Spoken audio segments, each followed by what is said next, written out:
by Airtel.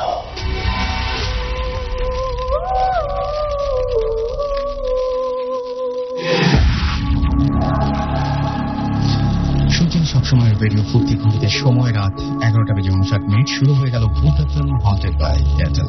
আপনাদের সবাইকে স্বাগত জানাচ্ছি, আমি রাসেল। আমার সঙ্গে রয়েছে মাসুম এবং আজকে অতিথিরা।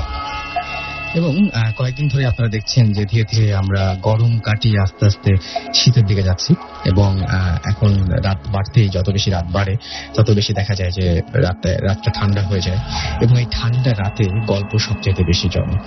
সামনে তো ঈদ আসছে, তার আগে আছে পুজো, সুতরাং আপনারা নিশ্চয়ই অনেকে ঢাকা ছাড়বেন, অনেকে হয়তো আপনাদের নিজেদের এলাকা ছেড়ে যাবেন গ্রামের বাড়িতে, সেখানে ঈদের ছুটি কাটাতে, পুজোর ছুটি কাটাতে। সুতরাং সেই সমস্ত জায়গায় যে সমস্ত ঘটনাগুলো আছে সেই ঘটনাগুলো আমাদের কাছে পাঠিয়ে দিতে পারেন চাইলেই। এবং আমার মনে হয় যে আপনাদেরকে ইমেল অ্যাড্রেসটা আরো একবার জানিয়ে দেওয়া উচিত শুরুতেই। এবং আমাদের ইমেল অ্যাড্রেসটা হচ্ছে bhutfm@radio40.fm, which is bhutfm@radioforti.fm। আর যারা আমাদের ইমেল পাঠাতে চান তারা ইমেল পাঠাতে পারেন, SMS করতে চান SMS করতে পারেন। SMS করার নিয়মটা হচ্ছে মোবাইলের মেসেজ অপশনে গিয়ে টাইপ করুন SHOUT শাউট স্পেস আপনার নাম স্পেস আপনার মেসেজ, পাঠিয়ে দিন 9840 নাম্বারে। জানিয়ে দিন আপনার ঘটনা এবং কেমন লাগছে আমাদের এই ভূত এফএম এবং কি করলে আরো বেশি ভালো হতো, কি করা যেতে পারে। আপনাদের মূল্যবান মতামতগুলো আপনারা আমাদেরকে জানিয়ে দিতে পারেন। যাই হোক, অনেকেই এখানে এসে উপস্থিত হয়ে তাদের ঘটনা শেয়ার করেন। এরকম অনেকে আজকে আছেন যারা তাদের ঘটনা শেয়ার করবেন, আবার অনেকে আছেন যারা এখানে এসে ঘটনা শেয়ার করার সুযোগ থাকে না, অনেক ইচ্ছা সত্ত্বেও পারেন না। কারণ কেউ হয়তো দেশের বাইরে আছেন, কেউ হয়তো আছেন ঢাকার বাইরে, অনেক সময় আসা সম্ভব হয় না অত দূর থেকে। তারা ইমেল করে আমাদের ঘটনা পাঠান। সেরকম একটা ইমেল পড়ব আমি। এবং আমাদেরকে যিনি ইমেল করেছেন তিনি লিখেছেন যে রাসেল ভাইয়া, আমি জানি আপনি সব সময় ভালোর দলে, তাই কেমন আছেন জানতে চাইলাম না। আমার নাম আলামিন, আমি খুলনা পলিটেকনিকে ইলেকট্রিক্যাল বিভাগে পড়ি। আমি ভূত এফএমের একজন নিয়মিত শ্রোতা। আজ আমি আপনার সাথে একটি ঘটনা শেয়ার করব। আমার পক্ষে আপনাদের অফিসে যাওয়া সম্ভব নয়, তাই ঘটনাটি আপনি পড়ে শোনালে খুব খুশি হব। তাহলে সরাসরি ঘটনায় চলে আসি। ঘটনাটা গত বছরের গ্রীষ্মের ছুটিতে বাড়িতে বেড়াতে গেছি। জায়গাটা বরগুনা। আমি যেদিন বাসায় পৌঁছালাম তার কয়েকদিন পরের ঘটনা। আমাদের এলাকায় হাফিজ নামে একজন লোক থাকতেন। লোকটা ছিল খুবই বদমেজাজি আর রাগী। সবার সাথেই তার ঝগড়া লেগেই থাকতো। এমনকি নিজের ভাইয়ের সাথেও জমি সংক্রান্ত ব্যাপারে অনেক দিন যাবৎ তার ঝগড়া লেগেছিল। হয়তো এত শত্রু থাকার কারণে কে বা কারা এক রাতে বাজার থেকে আসার সময় তাকে মেরে ফেলে।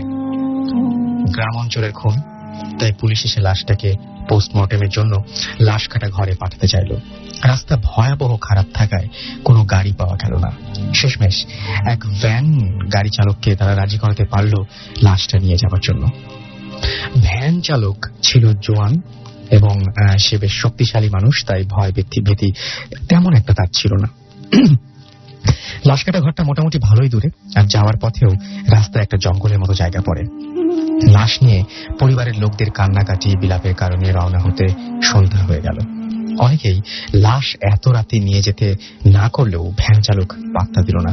নিজের সাহস দেখানোর জন্যই তখন সে রওনা হলো। বলা বাহুল্য, এত রাতে তার সাথে যাওয়ার মতো তেমন কেউ উপস্থিত ছিল না, তাই সে একাই রওনা দিল লাশ নিয়ে। গল্পের বাকি অংশটুকু ভ্যান চালকের মুখ থেকে শোনা এবং তার জবানবন্দিতে যে যা শুনতে পারলাম তা নিজের ভাষায় লিখতে চেষ্টা করছি। নুরু ভাই, ভ্যান চালক, রওনা হবার 30 মিনিটের মধ্যে অন্ধকার হয়ে গেল। তখন তিনি একটা হারিকেন জ্বালিয়ে সেটা ভ্যানের সাথে ঝুলিয়ে দিলেন। যারা গ্রামগঞ্জে গেছেন তারা হয়তো বা দেখেছেন, যারা শহরে থাকেন তারা তো প্রায় কিছুই দেখেনি না। যাকে মূল ঘটনায় ফিরে আসি। সেদিন পূর্ণিমার রাত ছিল, তাই রাস্তা একদম ধবধবে দেখা যাচ্ছিল। তো সেই জঙ্গলের পাশাপাশি আসা মাত্রই নাকি বাতাস নাকি অন্য কোনো উপায়ে কে জানে হারিকেনটা নিভে গেল। নুরু ভাই ভ্যান থেকে নেমে আবারও হারিকেন জ্বালানোর চেষ্টা করলো, কিন্তু জোর বাতাস বারবার ম্যাচের কাঠি নিভিয়ে দিচ্ছিল। যখন নুরু ভাই ম্যাচের কাঠি জ্বালানোর চেষ্টা করছিলেন তখন হঠাৎ ওনার মনে হলো লাশটা যেন খানিকটা নড়ে উঠল। গ্রাম্য কুসংস্কারে আক্রান্ত হলেও নুরু ভাই ছিলেন বিরাট সাহসী লোক, তাই তিনি মনকে সান্ত্বনা দিলেন যে ও কিছু না, শুধুই মনের ভুল। কিন্তু তবুও তার মনের মধ্যে একটা খটকা রয়ে গেল। হারিকেনটা শেষ পর্যন্ত জ্বালাতে না পেরে হাল ছেড়ে দিলেন তিনি। ভাবলেন চাঁদের আলোতেই কাজ চালিয়ে নিতে পারবেন। রাস্তাঘাট চাঁদের আলোতে পরিষ্কার দেখা যাচ্ছে, তাহলে আর বাড়তি আলোর দরকার কি? ভ্যান চালিয়ে কিছু দূর যাওয়ার পর হঠাৎ ওনার খটকা লাগলো। পিছনে লাশটার নড়াচড়ার আওয়াজ পাওয়া যাচ্ছে, যেন মনে হলো পাশ ফিরে শুলো লাশটা। নুরু ভাই পাত্তা দিলেন না, ভ্যান চালাতে লাগলেন। বাইরে যতই সাহসী ভাব দেখান, আসলে ভেতরে ভেতরে তখন ঠিকই ভয় ঢুকে গেছে। আর কিছু দূর যাওয়ার পরে তার মনে হলো লাশটা যেন উঠে বসেছে আর কষ্ট করে টেনে টেনে শ্বাস নেওয়ার চেষ্টা করছে। তিনি সাথে সাথে পেছনে ফিরে তাকিয়ে দেখলেন এবার আর ভুল নয়, আসলে লাশটা উঠে বসেছে।